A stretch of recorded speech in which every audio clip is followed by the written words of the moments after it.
Time for hour 2 of this spectacular. Ryan McCoffey now joins us this morning. That's what you need to do to beat Josh Allen. You need to make him uncomfortable. Hour 2, time for some Spivey notes. And here's Jag. Well, I know he's only in his third year, but they're just wasting Justin Herbert. Hour 2, the hardest working content creator I know, the playmaker. Hey, LeBron James, the greatest scorer of all time. Hey. Hour 2, the one, the only Christopher Dietz. They rewarded Ohio State for not playing, and they punished USC for playing. Hour 2, Sam Shady. Oh, man.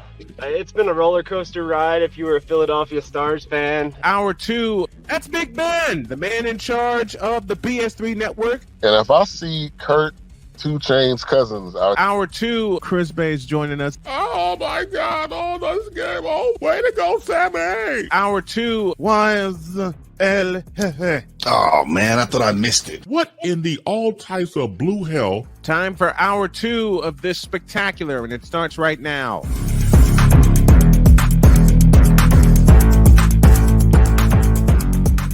Hour number 2 of Snowman in the Morning with Cole Johnson is right here coming at you.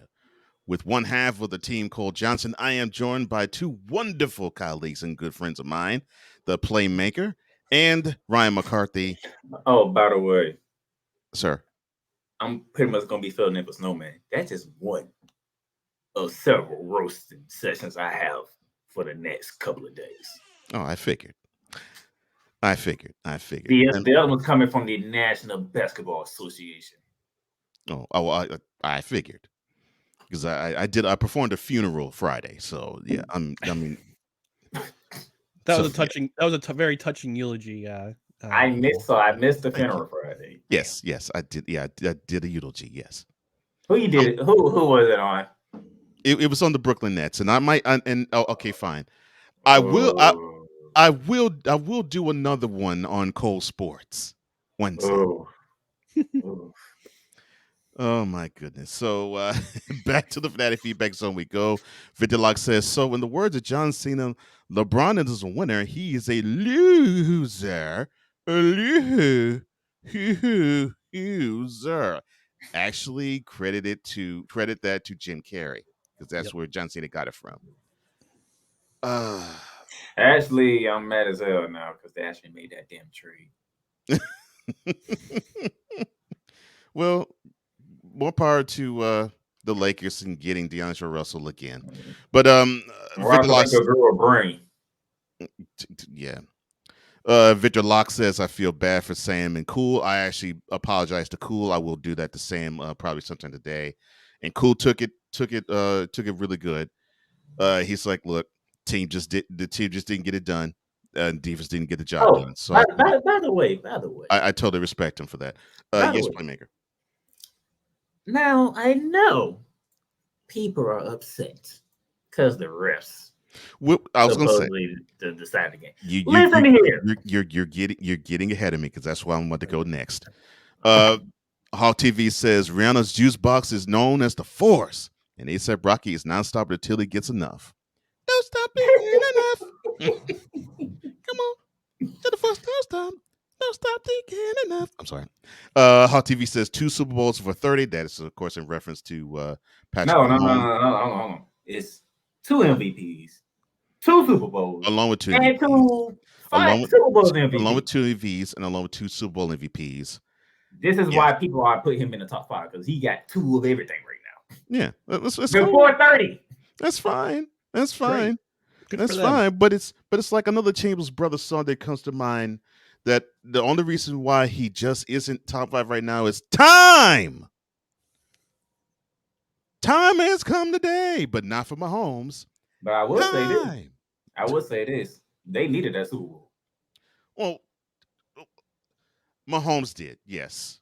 Andy Reid too. Not necessarily. I mean, Andy Reid's career is made. He already has his ring. He actually took both those teams to the Super Bowl. So, No, from the standpoint, he'd have been 1 and 3 in Super Bowls. Look.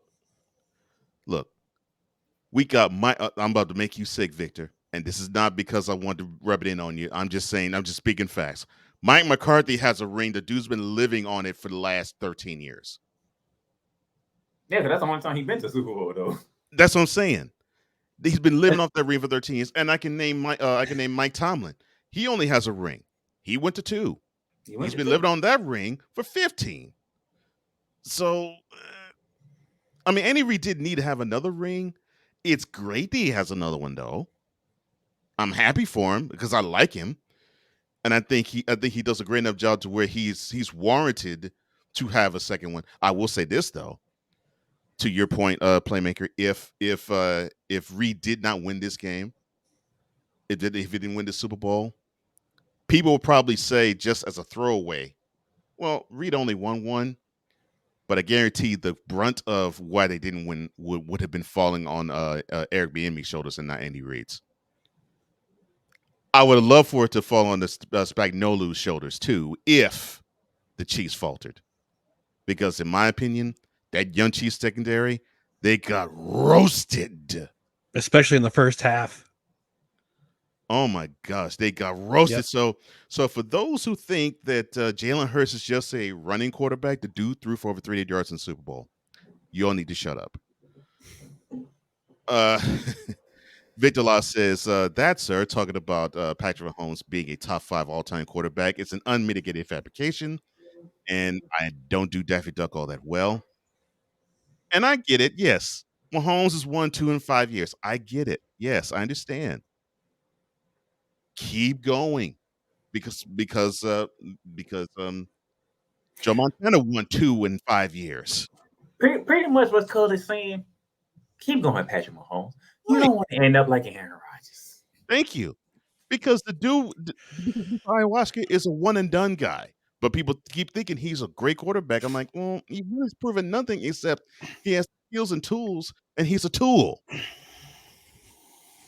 Thank you, BS3. Good morning to you, sir. Victor thanks you for your hot seat, because I agreed with you all 100% with yours, sir.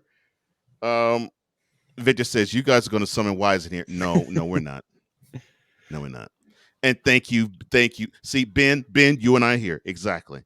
Too early, Mahomes. He is a great player. In fact, he's the best quarterback of this era. But no, not quite. Not quite. Not top 5 yet. No, not top 5 at all. Hall TV, I'm going to get to your comment because we're going to actually go next with that. Deed says 5 legit reasons of why Mahomes is not top 5 all-time quarterbacks. Montana, Brady, Elway, Manning, and the forgotten player in all of these discussions, Otto Graham, and another one, Johnny Unitas. People totally forget about him. That dude has modeled the way for every quarterback after him, including today, because he basically made the quarterback style and how the quarterback looks and how he's supposed to be on the field. It started with him. Can there be a debate between Peyton Manning and Patrick Mahomes? Yeah, you can. Because if you really think about it, Peyton Manning didn't play all that well in postseasons. Well, only when it ran into the Patriots. I'll say this. My Francesca said it beautifully when Tom Brady bid it adieu. He says, look, Tom Brady is not the greatest quarterback of all time. The greatest regular season quarterback of all time is Peyton Manning. The greatest postseason quarterback of all time, greatest Super Bowl quarterback of all time is Joe Montana. And I'm like, agree. And the what you could give Tom Brady credit for being is the most accomplished, and a guy who worked from being a second stringer in college, the second string in the pros, to being an elite QB. He worked to get there. So you had to tip your cap to him about that. But no. Yeah, yeah. Mahomes could be there. And Mahomes, let's put it this way. Mahomes yesterday did not play the greatest of games. He didn't play a bad one, but he did not throw for 200 yards in that game. 3 touchdowns, awesome. But he did not even throw for 200 yards. But he ain't had the ball that much either. No. Be that efficient. No. But I say it for this reason. People were giving Hurts the blues because he didn't throw for 200 yards in either the NFC Championship game or the NFC Divisional round. Because he couldn't throw. They say he couldn't throw. He wasn't accurate. I'm like, he didn't need to. All he needed to do was take care of the ball. Exactly. Which he did. Which is what you want your quarterback to do. The ball game was open in the first quarter. Yeah. But because he did not throw because he barely threw for over 150 yards, people are like, well, Hurts is a good quarterback. Well, Mahomes didn't throw for 200 yards in the Super Bowl, but you called him the greatest of all time because of it, because he won. Let me break this down for the masses. I'm being nice today. First of all, when they play the Giants, I sat here and said, they finna beat the Giants like they did back in week 14, like in week 18. But everybody was like, oh, the Giants is. No, they finna smash the Giants. What did they do in the first quarter? What's the score? 21-0 after the first quarter? Game already over. I said, they was going to smash the Giants. I figured that was going to be the case too, because I was thinking the Eagles basically just coasted in week 18. I thought the game would be more like how they played in the Meadowlands too. It was simple with the Eagles in week 18. Let's get this lead and let's get out of here.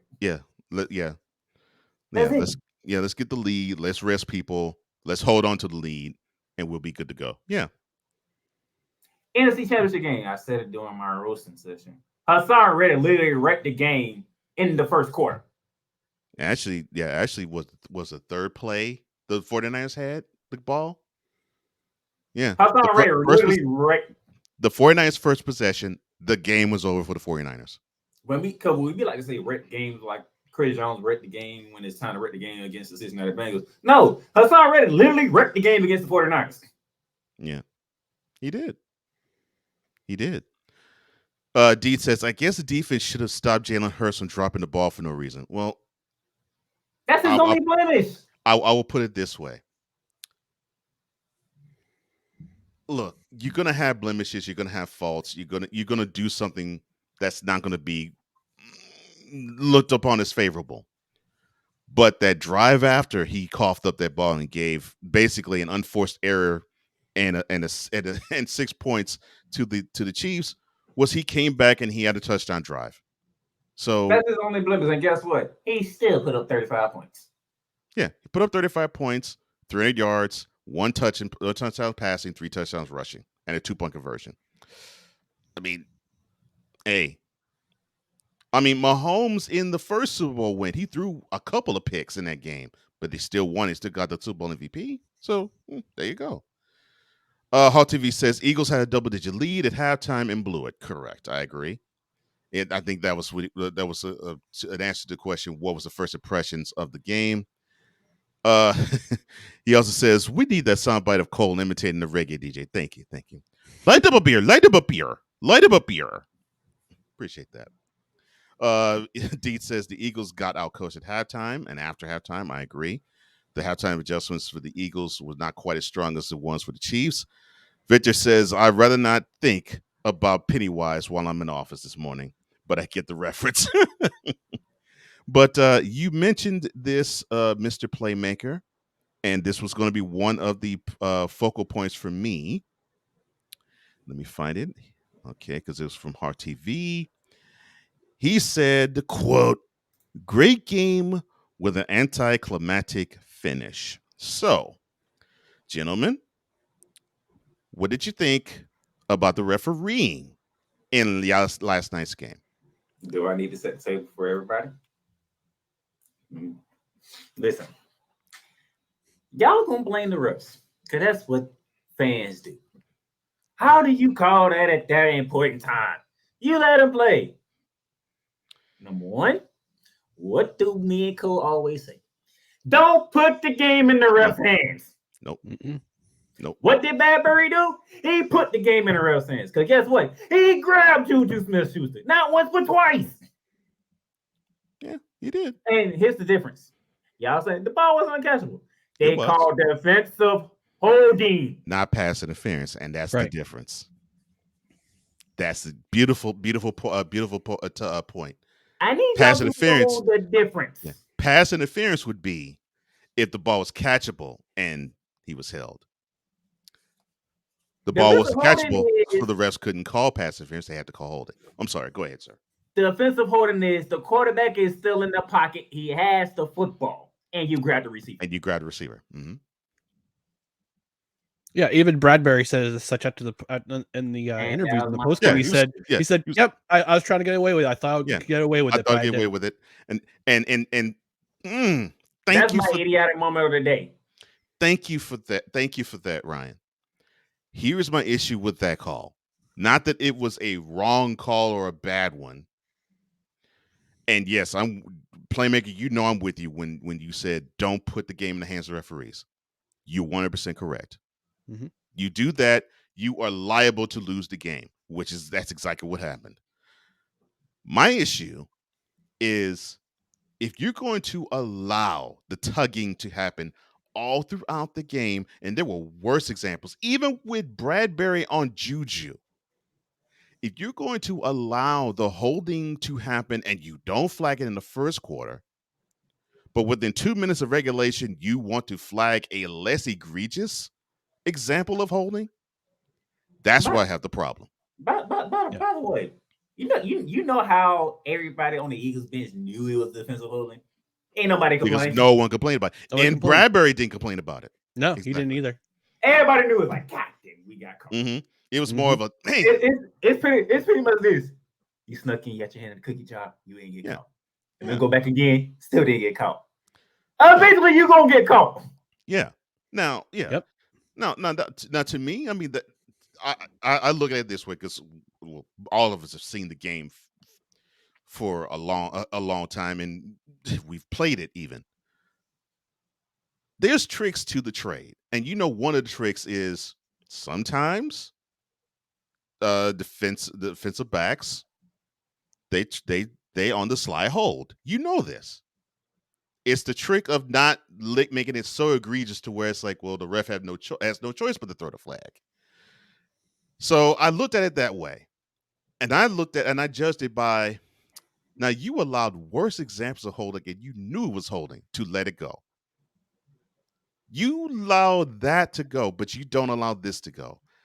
Now it's going to look bad because you're going to get memes like we saw in one of the private chat rooms where people are saying, especially Eagles fan, oh, look at that. Mahomes is exchanging shirts with the head referee.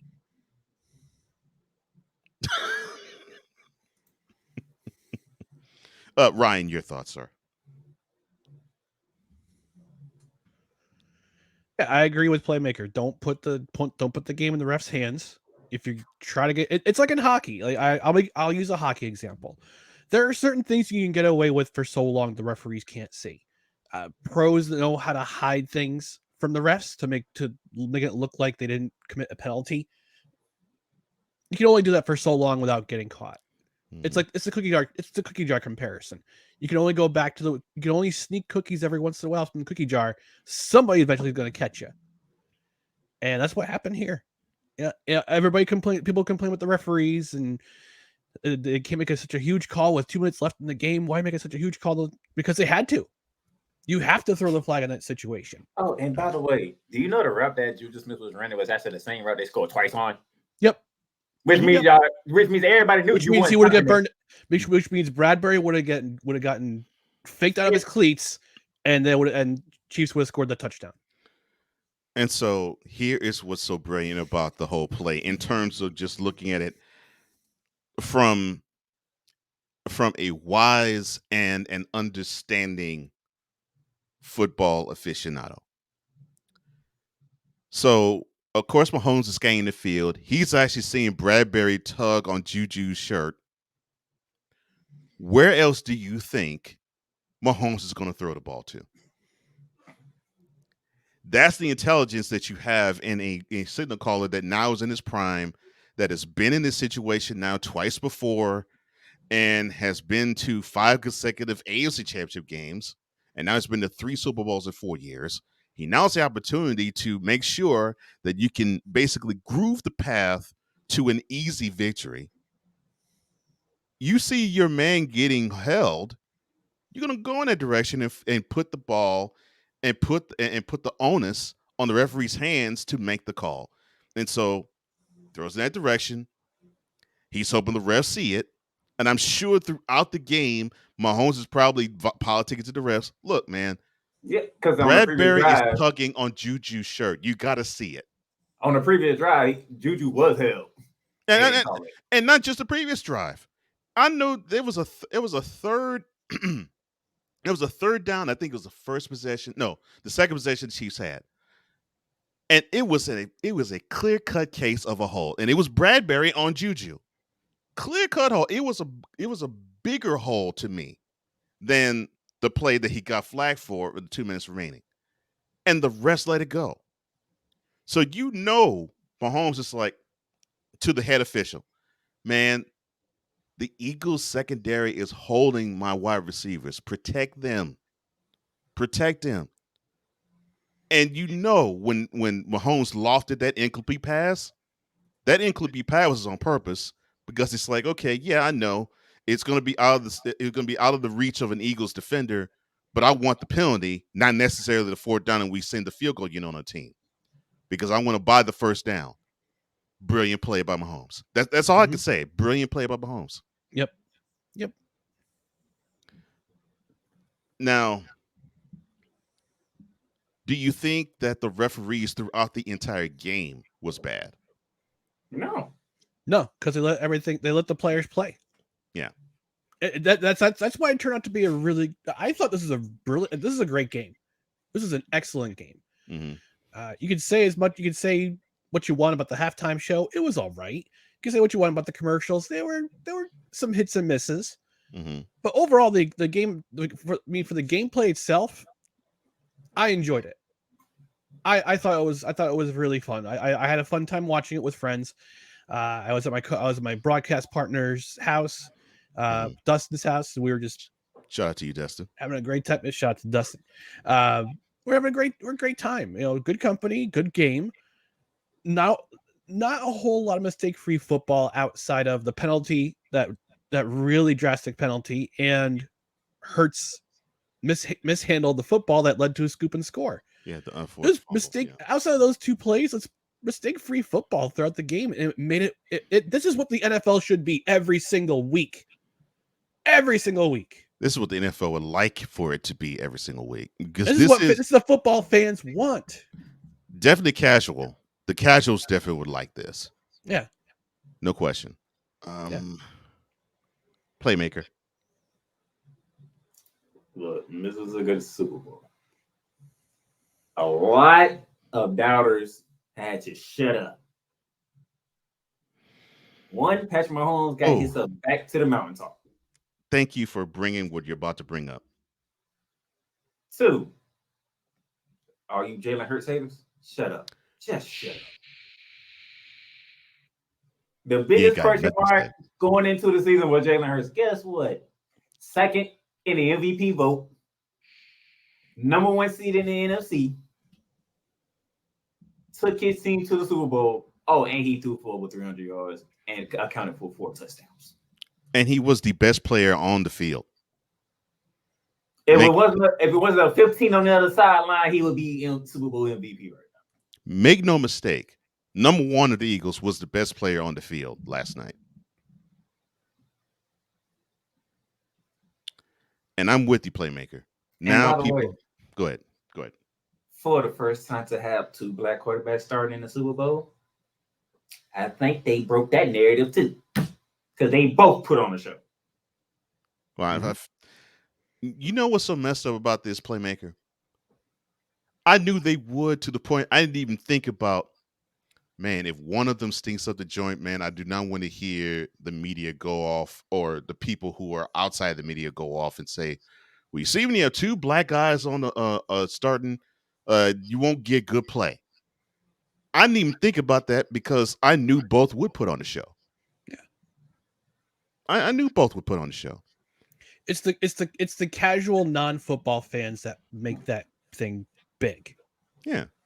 I was listening before I came on, and you had that headline about the which outlet. I pretty much I think I know in the back of my head which outlet had that headline, but it's like, do you even watch football? Like, thank you. Half these people don't watch. I mean, these people these people. I mean, journalists like in mainstream who like to kind of stir the pot a little bit when it comes to these type of narratives. Do you even watch the game? Have you watched the game the entire season? Do you even watch, other than just wanting to push forward a narrative that I'd say probably about 85 to 90% of the people in this country couldn't give a flying hoot about? at least who love football. Yeah. No, they don't. No. All they care about is if he can, if he, whether the skin color is black or white or all points in between, if he can complete at least 60 to 63% of his passes and can improve from there and doesn't turn the ball over and give some points, at least scores about for his team on average between 25 and 30 points a game, they don't care. Man, y'all do realize we had two teams who came with the same record, Mm-hmm. the same seeding, Yep. the same points. Mm-hmm. And for 55 minutes, the game was 35-35.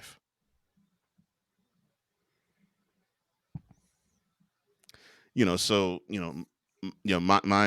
my thought about that narrative is, I'm with you, Ryan. Who cares? Who cares? Who cares? And it's not the pride thing. Yeah, I'm proud that you had these two QBs who did their thing in different ways. I'm proud of both of them. But I'm proud of them as human beings. Yeah, I'm proud of them as a black guy, but I'd be proud of them. Seriously, I'd be just as proud of them if Mahomes or Hurst were white and they did the same thing. Yeah. Because I'd say that's a great performance. Yeah, exactly. Now, to your point, Playmaker, here's the thing about Hurts. People were saying that this guy could not cut the mustard in terms of he will not be a franchise quarterback for the Eagles, that he did not have the ability to be a pocket passer, that he couldn't be accurate, all this, that, and the third. And now they have a tape of him going for 300 yards, most of those throws in the pocket in the Super Bowl. And he threw every type of pass you could throw. Curls, curls, slants, posts, outs. I mean, he threw every pass you could throw. Curls, every pass you could throw as a quarterback. Now, I'm not saying that Hurts is a finished product. No. But am I saying that Hurts is not a QB1 in this league? No, he is. He's a QB1 in this league. Mm-hmm. And he, to me, the haters have to say nothing but, dang, he actually does know how to play. He actually does know how to play the quarterback position in the NFL. See, And he's he's dangerous when he runs. Go ahead. What we have to start doing is this. Watch him actually play. Don't look at numbers. Because if you watch them at Alabama, he was kind of doing the same things. Yeah. We had to realize he's under Nick Saban. He's going to do what Nick Saban says, what needs to be done. The only thing he didn't do as well there as he does now is he wasn't as accurate of a passer, but you're correct. He didn't need to be. But he didn't need to be. But you're correct. He didn't need to, but that team that they had, he didn't need to be. Because he had receivers, you just put it up there and they'll get it. Yeah. 50-50 balls, yeah. Mm-hmm. Oklahoma. And he threw some dimes. That's what I'm saying. Absolute dimes. That's what I'm saying. He transferred to Oklahoma. I'm like, oh, that Tom House training in an all season paid off for you, buddy. Oh, yeah. Man. And you know the thing is, Jalen, you can see greatness in Jalen Hurts because you can see how he acts. Mm-hmm. He doesn't get too high. He doesn't get too low. No. He's laser focused. Mm-hmm. That's the way your quarterback is supposed to be. This is what I need to do to get better. This is what I need to do to be a good quarterback. Be here. I said not as accurate. I didn't say he wasn't accurate at all, Deeds. Not as accurate. But yes, he had pockets where he was accurate, but he had also pockets where he wasn't. That's why he got pulled in the national championship game for Tua. But and then a year later, he went right in reverse. Yeah, and then when it got to the SEC championship the very next year, the reverse happened. Yeah. And in that game, in that second half, he was accurate. But the narrative of Hurts just isn't that guy, and he comes in the package of he's a runner. That narrative needs to stop too. Yeah, that in quick, needs to fast, and die. hurry. That needs to stop. That needs to stop. Needs to die because he, to both your points, Hurts is a guy when he's under center. He reads the room. And basically, it's like he's like a modern version of Steve Young. That's the way I look at him. Yeah, no, that's an accurate comparison, I think.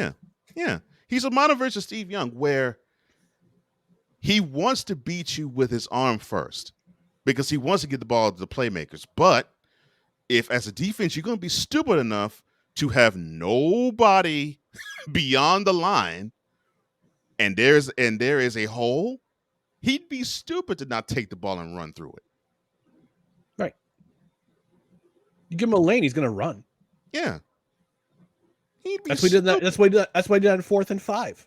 Yeah. In the first half. I kept the drive alive. Yeah. Yeah. Chris Jones tried to go outside. Jalen Hurts said, "Oh, I just go inside then." You'd be stupid not to take that. I mean, look, do we call Mahomes a running quarterback when he did the exact same thing on the final drive himself? No. No, because we still remember with the sidearm throws and I can't throw it my right, let me throw it my left.